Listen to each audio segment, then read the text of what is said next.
لیکن یہ کہ اس وقت جو عالم عرب پر صورتحال پیدا ہو گئی اس میں ہمیں کیا کرنا چاہیے، پاکستان کے جو حالات ہیں ان میں کیا مشورے ہیں، اب میں ان چیزوں کے بارے میں آپ سے چند باتیں عرض کروں گا۔ پہلی بات تو یہ ہے کہ مشرق وسطیٰ کے مسئلے میں اس کے پس منظر کو سمجھ لینا چاہیے۔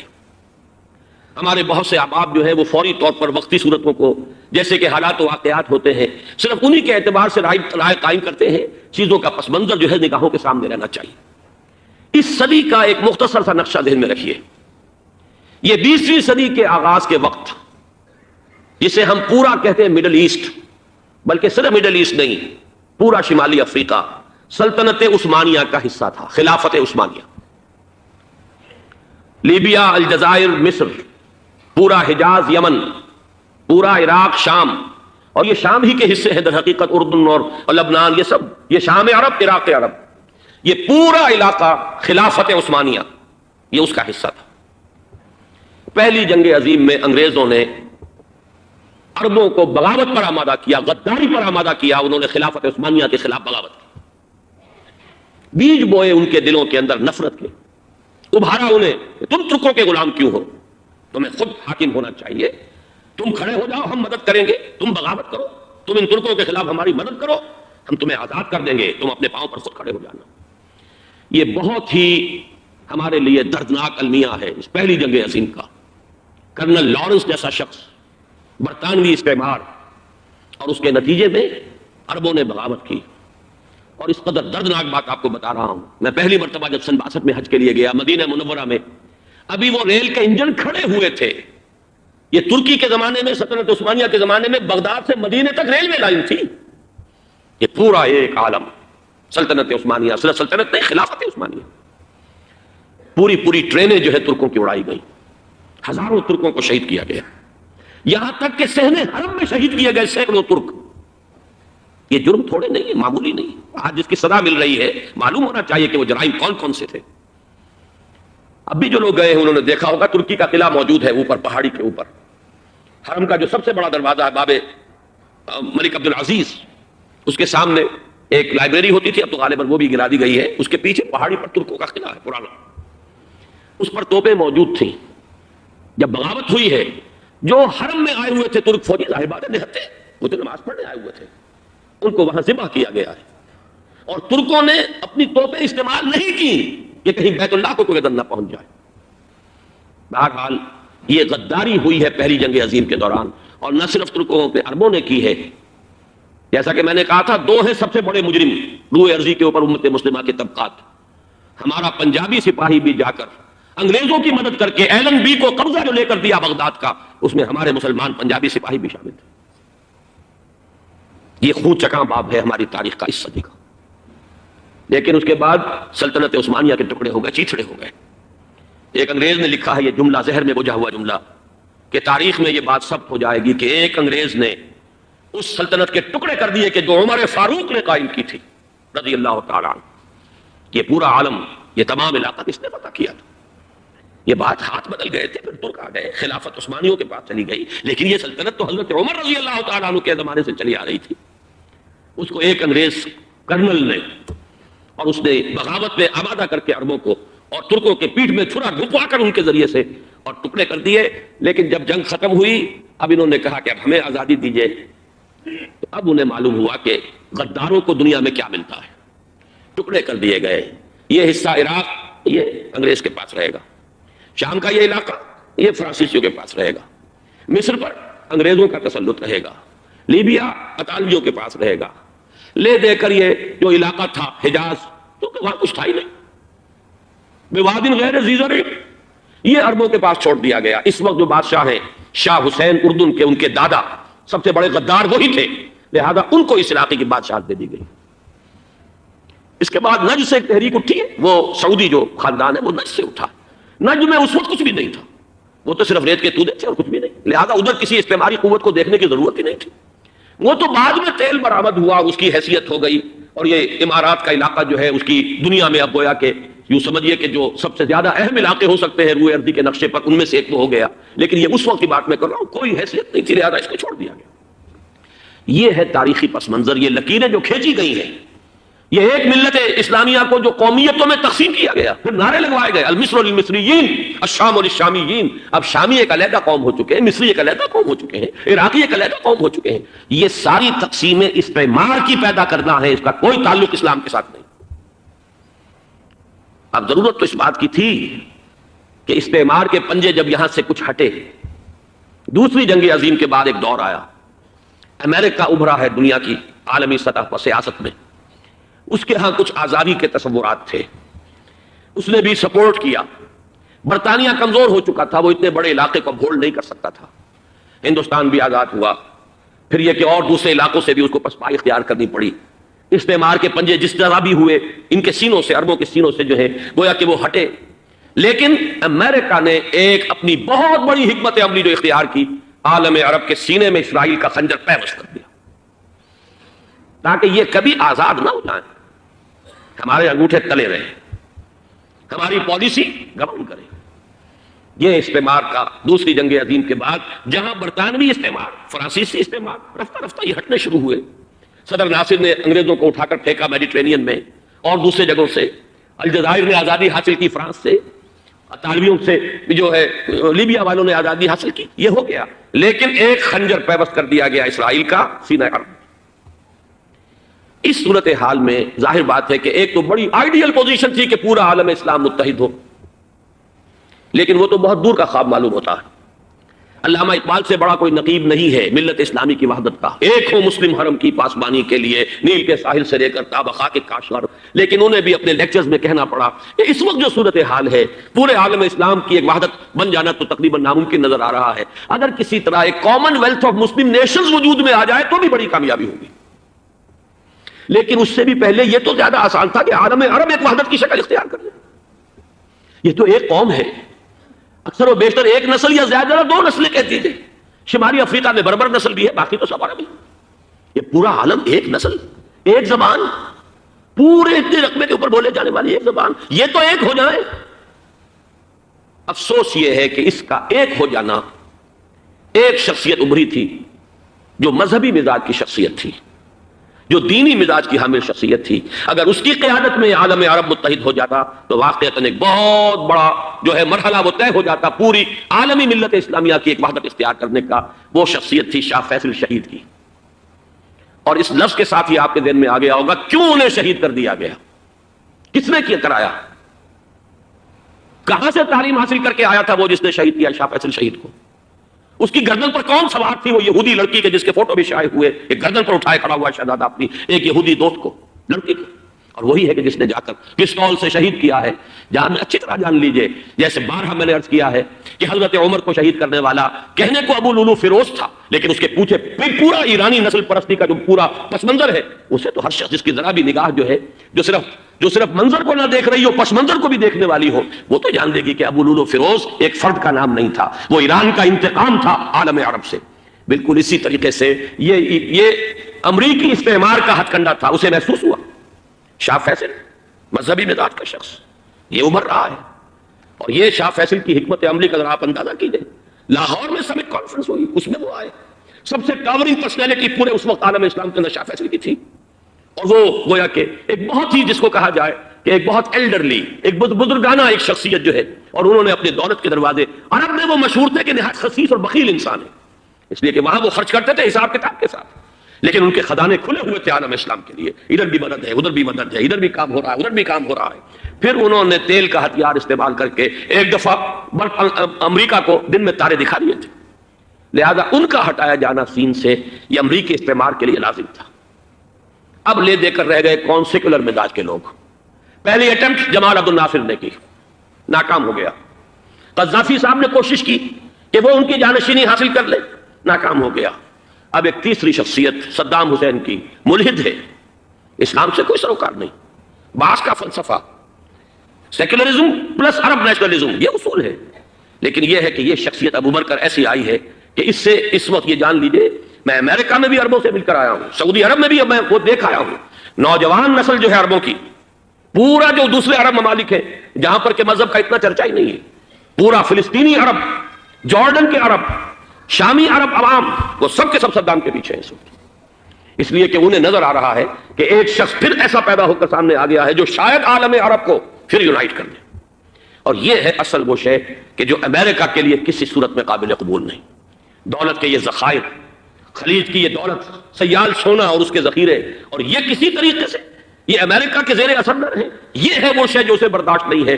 وہ کوئی اربوں کی محبت میں نہیں آیا 2.5 لاکھ فوج لے کر، وہ کوئی شاہی عرب جو خاندان ہے سعودی، اس سے اس کی کوئی دلچسپی نہیں ہے، کوئی پتہ نہیں کہ وہ خود ان کو ہٹا دے اور وہاں پر کوئی جمہوری ڈھانچہ جو ہے وہاں پہ کھڑا کروا دے خود امریکہ۔ اس لیے کہ سعودی عرب میں دیکھ آیا ہوں، حالات اگرچہ ظاہر بات ہے کہ زیادہ گہرائی میں تو وہاں جانے کا موقع ہی نہیں ہوتا، بہت ہی مستبد حکومت ہے، لیکن صاف نظر آ رہا ہے کہ اس وقت دونوں طبقے نوجوانوں کے جو ہے وہ شاہی خاندان کے شدید خلاف ہو چکے ہیں۔ جو وہاں پر جدید مثقف طبقہ ہے، جدید تعلیم یافتہ، جو باہر پڑھ کر آیا ہے امریکہ میں اور کہیں اور وہ کثیر تعداد میں، وہ صاف سوال کر رہے ہیں کہ یہ بلینز اور بلینز آف ڈالرز کے جو ہمارا خرچہ آتا تھا، ہمارے ہتھیاروں کے آرڈر جاتے تھے، وہ کہاں گئے؟ کل 65,000 فوج، اور عرب کے پاس، سعودی عرب کے پاس اتنے ٹینک بھی نہیں ہیں جتنے کہ یمن جیسے غریب ملک کے پاس ہے، تو ہمارا روپیہ یہ گیا کہاں؟ یہ ایک سوال ہے جو ہر شخص کے ذہن کے سامنے ہے۔ اب ہمیں اپنے معاملات کو خود سنبھالنا ہوگا۔ اسی طریقے سے جو مذہبی طبقہ ہے، اور وہاں ہے بڑی تعداد میں مذہبی طبقہ نوجوان جن میں بڑا جذبہ ہے، اور ان کا وہ جوش جہاد انہیں جہاد افغانستان تک لے کر آیا ہے۔ سینکڑوں عرب نوجوان یہاں جو ہے شہید ہوئے، اپنے ملک میں تو انہیں بولنے کی بھی کوئی امکان نہیں ہے، لیکن یہاں وہ جذبہ جو اندر اندر پروان چڑھ رہا ہے، وہ جذبہ انہیں لایا ہے، اور افغانستان کی سنگلاخ واریوں کے اندر انہوں نے جام شہادت نوش کیا ہے۔ وہ طبقہ بھی شدید مخالف ہو چکا ہے کہ انہوں نے امریکیوں کو بلا کر، ان میں یہودی بھی ہیں، عیسائی تو ہے ہی ہے، یہودی ہیں، یہودی عورتیں ہیں، جو کچھ اب وہاں بے حیائی اور بے پردگی کے مناظر نظر آ رہے ہیں۔ یہ سرزمین عرب، میں نے امریکہ میں تقریر سنی ہے اسنا کے جو فائنل ان کا ایک سیشن تھا اسلامک سوسائٹی آف نارتھ امریکہ، جس میں میں مدعو کیا گیا تھا، اسی لیے میں نے یہ سفر کیا تھا۔ ایک نوجوان نے جو تقریر وہاں پر کی ہے، واقعہ یہ ہے کہ میں حیران رہ گیا اس کی جرأت کا۔ اس نے کہا کہ حضور نے فرمایا تھا کہ جزیرہ نما عرب میں 2 دین جمع نہیں ہو سکتے، اور آج شاہی خاندان کی صرف اپنی حکومت کو بچانے کے لیے امریکیوں کو اتنی بڑی تعداد میں بلا لیا گیا ہے، جن میں موبائل چرچ بھی ہیں، موبائل سینیگوگز ہیں، یہودی مرد اور عورتیں جو ہے دندناتے پھر رہے ہیں آج عرب کی سرزمین پر۔ لہذا جو مذہبی طبقہ ہے وہ اس پر شدید رد عمل جو ہے اس کے اندر پایا جاتا ہے۔ یہ حالات ہیں جو میں آپ کے سامنے چاہتا تھا کہ رکھ دوں۔ یہ وہ شامت اعمال ہے۔ ایک طرف یہ کہ وہ شخصیت جو ہے صدام حسین کی، وہ کوئی پسندیدہ شخصیت نہیں، لیکن یہ کہ اس شخصیت کو تقویت دینے والے بھی تو یہی لوگ تھے۔ انہیں خطرہ تھا ایران کے انقلاب سے کہ کہیں اسی قسم کا کوئی انقلاب ہمارے ہاں نہ آ جائے، لہذا انقلاب میں ایران کو ایکسپورٹ نہ ہونے دے، اس لیے انہوں نے اسی صدام حسین کو بلینز اور بلینز آف ڈالرز کی مدد دی۔ آج وہی ہے، عربی کی تو ایک کہاوت بھی ہے، سمن کلبک، یا کو لوگ اپنے کتے کو کھلا پلا کے موٹا کرو، کسی روز تمہیں کو کاٹے گا۔ آج وہ تو انہیں کاٹ رہا، لیکن یہ کہ اس کا جو علاج تجویز ہوا ہے وہ انتہائی خوفناک ہے۔ 2.5 لاکھ امریکی وہ استعمار کے پنجے جو بمشکل عالم عرب کے سینے سے جو گڑے ہوئے تھے اس استعمار نے، مشکل ہٹے تھے کہ ایک دم اب وہاں پر خبریں آ رہی ہیں، فرانسیسی بھی آ رہے ہیں، برطانوی بھی آ رہے ہیں، کہاں کہاں سے فوجیں آ رہی ہیں، اور وہاں پر 2.5 لاکھ سو صرف امریکن آرمی کا، اس میں تقریباً 1.5 لاکھ تو پہنچ چکی ہے، اور جو بھی ہوگا وہاں پر جیسا کہ میں نے عرض کیا ہے اس قدر خوفناک سین ہے۔ میں نے بہت سے حضرات واقف ہوں گے، کئی مرتبہ میں نے حوالہ دیا ہے مولانا سید حامد میاں رحمہ اللہ کا۔ انہوں نے ایک دفعہ مجھے بتایا تھا کہ احادیث میں جو قرب قیامت کے حالات و واقعات کی پیشن گوئیاں ہیں، ان میں یہ ہے کہ وہ جو آخری جنگ ہونی ہے جو کہ دجال کے خلاف ہوگی مسلمانوں کی، اور جس میں کہ حضرت مسیح علیہ السلام کا نزول ہوگا، جس کے سلسلے میں اس سے پہلے ایک جنگ ہوگی بہت خوفناک، بہت خوفناک۔ اور عجیب الفاظ ان کے یہ تھے کہ اس میں ایک طرف مسلمان اور عیسائی اور یہودی تینوں ہوں گے۔ یہ بات سمجھ میں نہیں آتی تھی کہ مسلمان اور یہودی ایک جگہ کیسے جمع ہو سکتے ہیں۔ آج وہ نقشہ نظر آ گیا، آج اسرائیل، امریکہ، سعودی عرب اب یہ ایک ہے، بلکہ چلتے آئیے مصر، اسرائیل، سعودی عرب اور جو بھی ان کے حواری ہیں وہ سب ایک ساتھ میں کھڑے، اور ان کے اوپر سیادت کس کی ہے؟ امریکہ کی۔ وہ نقشہ آ گیا ہے، اور اس جنگ کے سلسلے میں مولانا حامد میاں رحمہ اللہ نے مجھے بتایا تھا کہ حدیث میں الفاظ آئے ہیں، اتنے لوگ ہلاک ہوں گے، اتنے لوگ ہلاک ہوں گے، اتنے لوگ ہلاک ہوں گے کہ ایک پرندہ سینکڑوں میل تک اڑتا ہوا چلا جائے گا اور اسے سوائے لاشوں کے اور کچھ نظر نہیں۔ یہ نقشہ خاکم بدہن تلا ہوا ہے، کھڑا ہوا ہے۔ جو بھی ہوگا کیمیاوی جنگ، کیمیاوی وارفیئر، کیمیکل وارفیئر، اور پھر ایٹمک وارفیئر، اس کی کھلی دھمکیاں دی جا چکی ہیں۔ کبھی کوریا کے بارے میں اندیشہ تھا کہ یہ درندے خدا کی دھرتی کو، کوریا کی غریب بستی کو ناگاساکی بنا کے چھوڑیں گے، ہیروشیما بنا کے چھوڑیں گے۔ آج وہ صورتحال جو ہے عالم عرب پر، heart of the Arab land, اس پر یہ صورتحال بالکل تلی کھڑی ہے۔ اس میں ہمیں کیا کرنا چاہیے؟ میں نے یہ چاہا کہ پورا پس منظر آپ کے سامنے ہو، صرف وقتی سا کوئی ایک نعرہ، وقتی سی کوئی ایک خبر، اس کے حوالے سے ایک جذبات کا معاملہ، پورا ایک پس منظر سامنے رکھیے. اب وہ آپ کو شاید میری باتیں جو ہے وہ سمجھ میں آ جائیں. نمبر ایک، ہمیں کسی صورت اس جنگ میں امریکہ کے گھڑے کی مچھلی نہیں بننا چاہیے. امریکہ اسلام کے تحفظ کے لیے نہیں آیا، امریکہ حرمین کی حفاظت کے لیے نہیں آیا، امریکہ اپنے مفادات، عالمی مفادات کے تحفظ کے لیے آیا، اور زیادہ سے زیادہ آپ کہہ سکتے ہیں کہ وہ سعودی شاہی خاندان کی حفاظت کے لیے آیا. اور بڑا عمدہ مضمون چھپا تھا پچھلے، بلکہ ابھی تک تو وہ تازہ ہی ہے جب تک نیا نہیں آتا، نظام میں، جس کا عنوان تھا اربوں کا چھڑا اور اربوں کا گدا. سارے پیسے بھی نہیں سے لے رہے، $12 بلین کا ایک چیک لے کر گیا جیمز بیکر. اندازہ تو کیجیے دنیا کہاں سے کہاں پہنچ گئی. میں بھی حیرت ہوں کہ دنیا کیا سے کیا ہو جائے گی. 2 ماہ قبل اس کا تصور نہیں ہو سکتا تھا. اتنی بڑی قوت امریکہ کی، تباہ کن قوت، اور جمع ہو جائے گی عرب کے اندر. لیکن یہ کہ وہ کاس بھی اربوں ہی کی ہوگی، انہی کا چھڑا انہی کا گلا. ہمیں کرنا یہ چاہیے، اللہ تعالی ہماری حکومت کو، ہمارے سیاستدانوں کو، ہمارے ذمہ دار لوگوں کو ہدایت دے، وہ امریکہ کے گھڑے کی مچھلی نہ بنے. اس کے تحفظ کے لیے یا شاہی خاندان کی حفاظت کے لیے بہت کچھ انہوں نے عیش کر لیے، کافی عیش کر لیے. باقی یہ کہ اب جو کچھ ہونا ہے وہ ہونا ہے. حرمین شریفین کو تو خود عرب کے لوگ کہتے ہیں کہ کوئی خطرہ نہیں ہے. سارا جھگڑا تو تیل کی دولت کا ہے. وہ تیل کی دولت جو ہے وہ شمال مشرقی کونے کے اندر ہے. بلکہ یہ کہ جو رد عمل پیدا ہوا عالم اسلام میں اور سعودی عرب میں، خود اس کے مذہبی نوجوانوں میں امریکی فوجوں کی آمد کے خلاف اس کا جواب دیا گیا رابطہ عالم اسلامی کی طرف سے کہ یہ جو بھی جنگ کا محاذ ہے، جو فوجیں ہیں، یہ حرمین سے تو 1500 کلومیٹر دور ہیں. تو حرمین کو تو کوئی خطرہ نہیں، خطرہ ہے امریکہ کے عالمی مفادات کو. آج آپ کو معلوم ہے دنیا 2 طبقوں میں بٹی ہوئی ہے، دی ریچ اینڈ دی پور. یہ جو اقوام ہیں، جو 6-7 قومیں شمار ہوتی ہیں دنیا کی دولت مند قومیں، ان کے لیے خطرہ ہے کہ یہ اگر ہم ان کا جو سب سے بڑا ذریعہ ہے اس کا صنعت کا، یہ تیل، اگر اس کو کچھ ہو گیا تو ان کی سب کی اکانومی جو ہے وہ ایک دم دھڑام سے زمین پر آ جائے گی.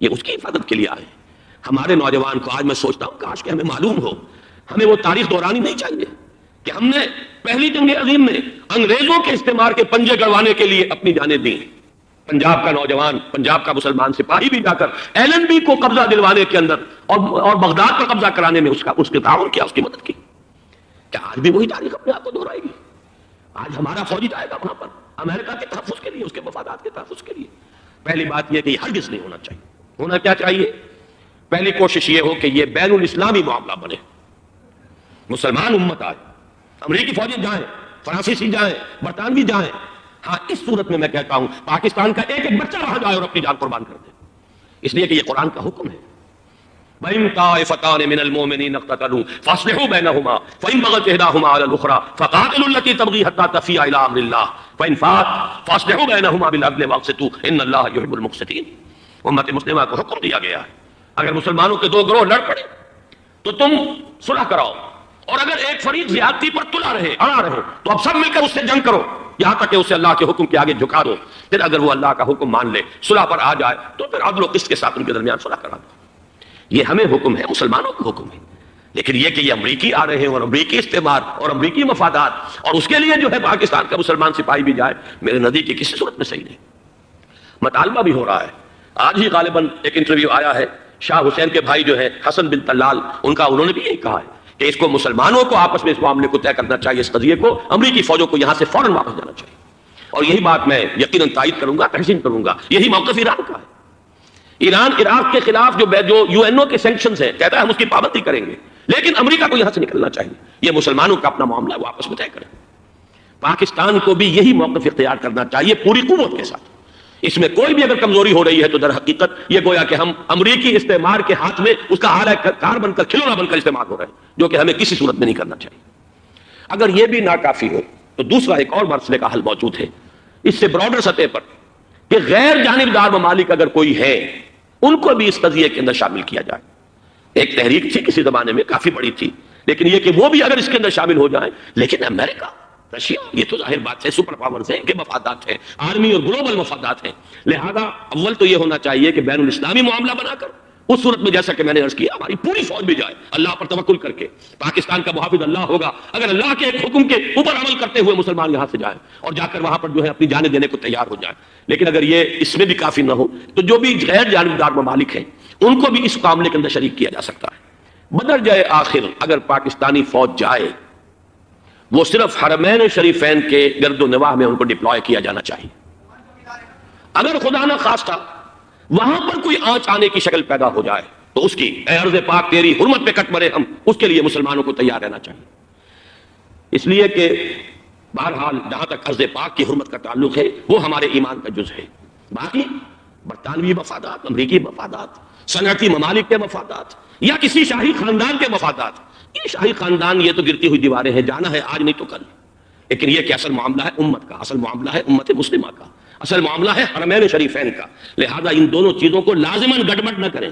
آپ حضرات کے علم میں ہے کہ اس سے پہلے ایران کی طرف سے بار بار مطالبہ ہوا کہ حرمین کو بین الاسلامی کنٹرول میں دے دیا جائے اور سعودی عرب کا اس کے اوپر سے جو انتظامی عمل دخل ختم کر دیا جائے. میں نے کبھی تائید نہیں کی، اس لیے نہیں کی کہ میرا مشاہدہ ہے، میں گیا ہوں بارہا، سعودی عرب کی حکومت نے چاہے خود بھی بڑے بڑے محل بنائے ہیں لیکن حرمین کی خدمت کے اندر بھی کوئی کمی نہیں کی. اس پر انہوں نے اربوں ڈالر اس پر بھی خرچ کیا ہے. اس کے اوپر انہوں نے اس حج کے انتظامات پر پوری حکومت جو ہے وہ اپنے آپ کو لگائے رکھتی ہے. لہذا اس اعتبار سے کوئی کمی کی بات نہیں وہاں پر آئی کہ جس کے لیے ضرورت ہو کہ ان کا عمل دخل وہاں سے ختم کیا جائے. لیکن یہ صورتحال اب جو پیدا ہو گئی ہے یہ بالکل مختلف ہے، اسے اس کے کانٹیکسٹ کے اندر دیکھا جانا چاہیے اور اسی کے حوالے سے میں نے چند رائے آپ کے سامنے رکھی. اب آئیے پاکستان کی طرف جو ہمارا اصل مسئلہ ہے، اس کے تو ہم سب سے بڑے ذمہ دار ہیں. اس کی بھلائی ہے تو، برائی ہے تو، اس میں خیر آتا ہے تو وہ بھی ہماری کوشش اس کے لیے ضروری ہے، اور کوئی شر پیدا ہوتا ہے تو اس کی ذمہ داری بھی ہم پر آئے گی. اس کے ضمن میں چند باتیں عرض کر رہا ہوں. شدید ترین خطرہ ہے جیسا کہ میں عرض کر چکا ہوں کہ بھارت حملہ کرے گا. مجھے تو تقریباً یہ رائٹنگ آن دی وال کے مانند ایک فیصلہ نظر آ رہا ہے، بلکہ آج میں کسی سے کہہ رہا تھا کہ اگر اب نہیں تو پھر کبھی بھارت حملہ نہیں کر سکتا. اس کے لیے سچویشن بالکل رائٹ ہے. 2 مرتبہ ایکسرسائز کر چکا ہے وہ، خاص ٹارگٹ بنا کر حیدرآباد کو، اور اس کے پیش نظر ہے سندھ میں جو بھی خلفشار ہے اسے اس کے علم میں ہے، جو بھی تصادم ہے. اب بھی اگرچہ اس وقت کی جو ہماری اندرونی سیاست ہے یہ اس کا کرشمہ سامنے آیا ہے کہ جی ایم سید صاحب کو ایگزونریٹ کیا جا رہا ہے، ان کو محب وطن کا خطاب دوبارہ دیا جا رہا ہے. وہ شخص کہ جس نے اسلام کے خلاف انتہائی زہریلی باتیں کی ہیں، وہ شخص جس کی کتاب اب پاکستان ٹوٹ جانا چاہیے، وہ لاکھوں کی تعداد میں ہندوستان سے چھپ کر آئی ہے، یہاں تقسیم ہوئی ہے، آج اسے شرط دی جا رہی ہے. یہ ہے ہماری اندرونی سیاست کے کرشمے. میں اس پر تفصیل سے نہیں جانا چاہتا، لیکن اس شخص کی دیکھیے وہ جو علامہ اقبال کا شعر ہے کہ بت کدے میں برہمن کی پختہ زناری بھی دیکھ، دیکھ کعبے میں شکست رشتہ تسبیح شیخ، اور بت کدے میں برہمن کی پختہ زناری بھی دیکھ. کہ نظر یہ آ رہا ہے کہ اس نے رہا ہوتے پہلا بیان یہ دیا ہے کہ ہماری پہلی ترجیح یہ ہے کہ پاکستان ٹوٹ جائے اور ہندوستان کے ساتھ ہم ایک انڈیپینڈنٹ اسٹیٹ کی حیثیت سے کنفیڈریشن قائم کریں. سندھو دیش confederation with India independent of Pakistan. پھر دوسری ترجیح بھی ہے، تیسری آخری ترجیح یہ ہے کہ پاکستان کو 5 ریاستوں میں تقسیم کر دیا جائے اور ایک لوز کانفیڈریشن ہو، بس اس کے سوا کچھ نہیں. 5ویں بھی وہ اردو والوں کے لیے نہیں، مہاجرین کے لیے نہیں، ان کے لیے تو ان کے پاس کچھ نہیں ہے. 5ویں بھی پنجاب میں سے کاٹ کر سرائے کی صوبہ بنایا جائے اور سندھ میں تو بہرحال اردو بولنے والوں کو سندھی بن کر رہنا ہوگا. یہ اس شخص کا رہائی کے بعد بھی بیان ہے جسے آپ سند دے رہے ہیں کہ وہ محب وطن ہے اور وہ غدار نہیں ہے، وہ پاکستان کا مخالف نہیں ہے. بہرحال یہ حالات جو ہے انتہائی خوفناک ہیں. ہمارے آج کشمیر میں جو صورتحال ہے ہندوستان کے لیے انتہائی تشویشناک ہے. جو بدنامی اس کو مل سکتی تھی مل چکی ہے، اور یہ آپ نے دیکھ لیا وہ امریکہ بہادر جو 1.5-2 لاکھ آدمی لے کر پہنچ گیا سعودی عرب میں، اس نے انگلی تک نہیں اٹھائی ہے کہ کشمیر میں بھارت کیا کر رہا ہے. یہ ہے ان کی ڈبل سٹینڈرڈز، یہ ہے ان کی بے ایمانیاں کہ بھارت جو کچھ کر رہا ہے وہاں. آج اگر ظلم ہو رہا ہے کویت میں عراقیوں کے ذریعے، پورے ورلڈ ٹیلی ویژن پر، CNN پر، فلاں پر اور اخبارات میں، آج بھی ایک لمبا مضمون میں نے اخبار میں پڑھا ہے. لیکن یہ ہے کہ کشمیر میں کیا ہو رہا ہے کہیں تذکرہ نہیں ہو. یہ ہے دنیا کے اندر دیانت اور امانت اور شرافت کا حال، اور بین الاقوامی سیاست جو ہے اس کے ڈبل سٹینڈرڈز. لہذا جو بدنامی بھارت کو آ سکتی تھی وہ آ چکی ہے. ہندوستان سے ایک نوجوان مسلمان صحافی دہلی سے آئے تھے، نئی دنیا ایک پرچہ نکلتا ہے اس کے طرف سے وہ دورہ کر کے گئے ہیں. مجھ سے بھی لاہور میں ملے تھے، تقریباً 1-1.5 مہینہ ہوا. ان کے الفاظ سن کر میں کانپ گیا تھا. انہوں نے کہا تھا کہ بھارت کی حکومت اس کے اوپر تلی ہوئی ہے کہ چاہے ایک اور آخری کشمیری کو بھی ہلاک کرنا پڑے، وہ کشمیر کے اندر کبھی بھی کوئی معاملہ جو ہے کشمیر کی آزادی یا کشمیر کو پاکستان کے لیے جانے کے لیے تیار نہیں. کیا بگڑے گا اس کا؟ آپ سمجھیے کہ اگر 80-90 کروڑ قوم کی ایک قوم ہے، 1 کروڑ آدمی ختم کر دیں، ان کا دل تو جو ہے اس پہ دکھے گا نہیں. حال ہمارا یہ ہے کہ ہم تو کوئی چیلنج بھی نہیں کر سکے.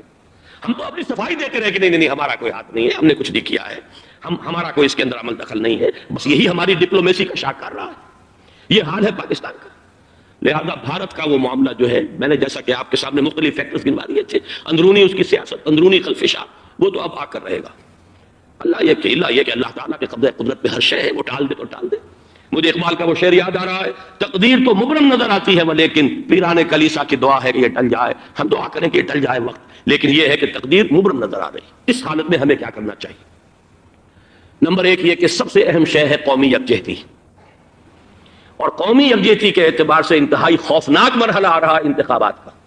انتخابات میں تو کچھ نہ کچھ فساد، کچھ نہ کچھ دنگا، کچھ نہ کچھ ہنگامہ، ایک دوسرے کے خلاف کیچڑ، ایک دوسرے کے خلاف الزامات بوچھاڑ، یہ تو بڑھتے ہیں۔ بھارت میں بھی قتل و غارت گری ہو جاتی ہے کچھ نہ کچھ۔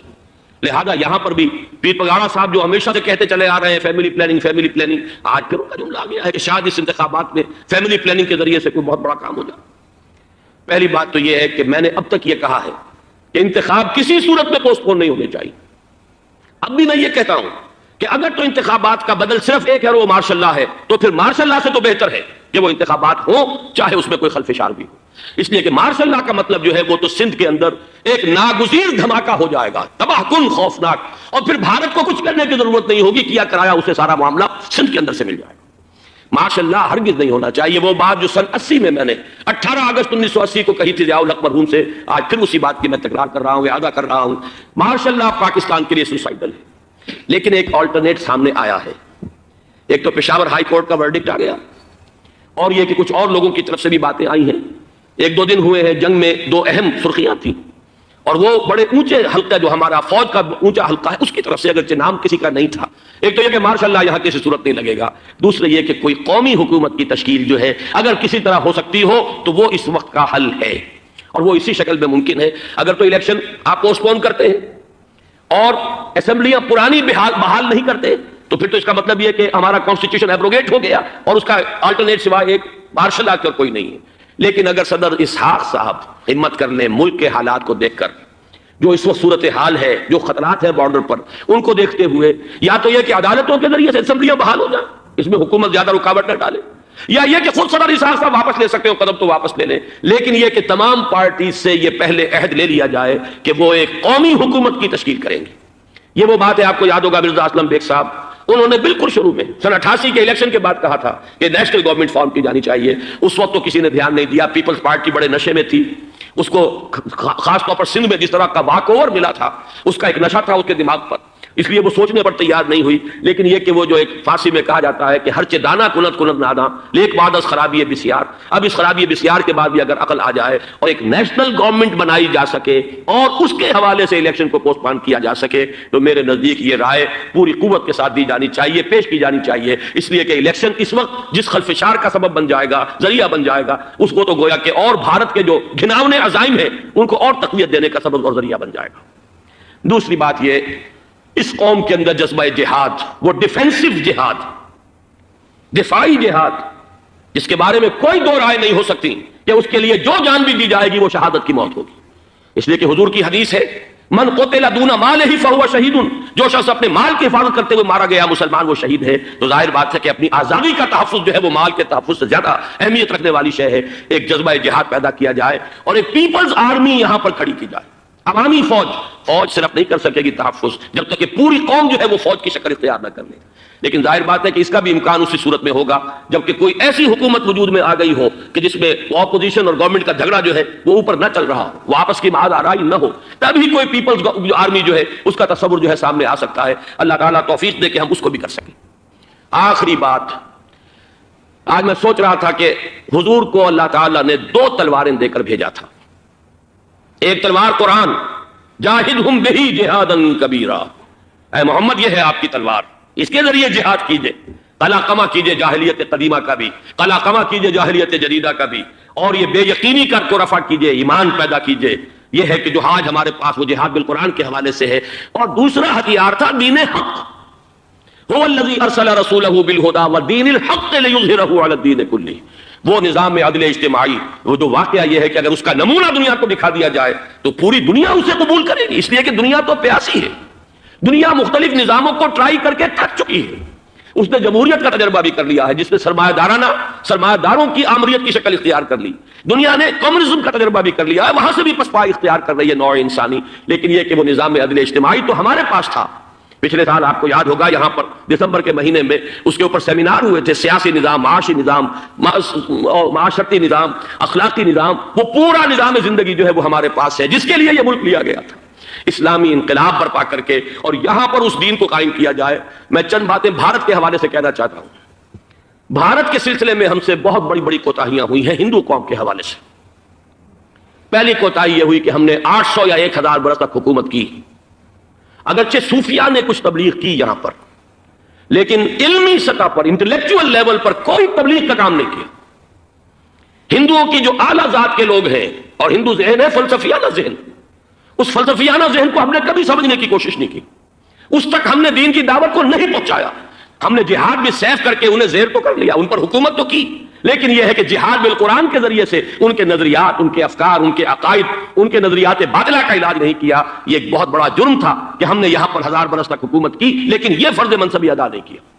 اس ضمن میں آپ سے عرض کروں کہ پچھلے سال جب میں گیا تھا انڈیا، مولانا علی میاں سے مدظ اللہ العالی میری ملاقات ہوئی، میں نے انہیں ایک مشورہ دیا، وہ چونک گئے، انہوں نے مشورہ پسند بھی کیا، یہ مجھے نہیں معلوم کہ اس پر عمل کیا یا نہیں۔ میں نے ان سے عرض کیا کہ آپ ندوۃ العلماء میں سنسکرت کی تعلیم لازم کر دیں، تاکہ یہاں کا عالم دین جو نکلے وہ ہندو جو مذہب کی کتابیں ہیں ٹاپ کی امہات کتب، ان کو بھی سمجھ سکتا ہو۔ جب تک آپ ہندو ذہن کو نہیں سمجھیں گے، اسلام اس کے سامنے پیش نہیں کر سکتے۔ لہذا ایک کام تو ہمیں یہ کرنا ہے، اور میں نے شاید آپ میں سے جو حضرات بھی میثاق پڑھتے ہیں ان کے تو علم میں یہ بات ہوگی کہ میں نے شاہ ولی اللہ دہلوی رحمۃ اللہ علیہ کا ایک قول جو ہے نقل کیا ہے، ہندوستان ہی کے ایک رسالے میں وہ ان کا قول جو ہے اس کو کوٹ کیا گیا تھا، وہاں سے میں نے نقل کیا کہ انہوں نے فرمایا کہ ایک وقت آئے گا کہ ہندو قوم کے اعلیٰ ذات کی اکثریت اسلام قبول کر لے گی۔ اللہ کرے کہ وہ کام ہو، وہ بھی ہوگا تو جہاد بالقرآن کے ذریعے سے ہوگا۔ دوسری دو کوتاہیاں کیا ہوئی؟ دیکھیے میں اس کی مثال دے رہا ہوں۔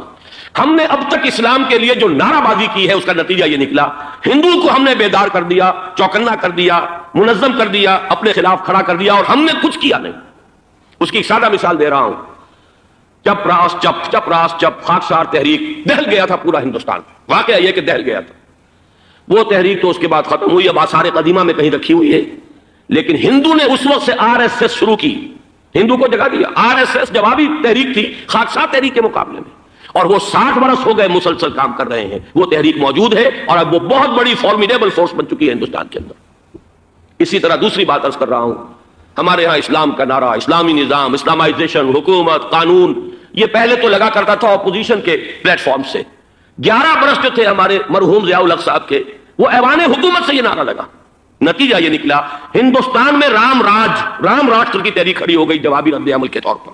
ہم نے تو کچھ کیا بھی نہیں، سوائے کچھ کاسمیٹک تبدیلیاں، کچھ اوپر کی تبدیلیاں، کچھ رنگ و روغن، کچھ عید میلاد النبی زیادہ شوق سے اور زیادہ شان سے بنانی شروع کر دی، کچھ اور ہم نے اس طرح کے جو ہے وہ تقریبات کا آغاز کر لیا۔ باقی وہ اسلام کا نظام، وہ نظام تو ہم نے قائم نہیں کیا۔ میں نے جو حضرات واقف ہیں مجھ سے، انہیں یاد ہوگا یہ کہ میں سن 80 میں پہلی مرتبہ بھارت گیا تھا، پاکستان بننے کے بعد۔ سن 47 نومبر میں میں نے کراس کیا تھا، from East Punjab to West Punjab, Pakistan آیا، خون اور خاک آگ کے دریا عبور کر کے۔ 33 برس کے بعد میں گیا تھا واپس ہندوستان، پہلی مرتبہ سن 80 میں۔ واپس آ کے جو میں نے تقریر کی تھی اس کے چند چیزیں یاد ہوں گی بہت سے حضرات کو۔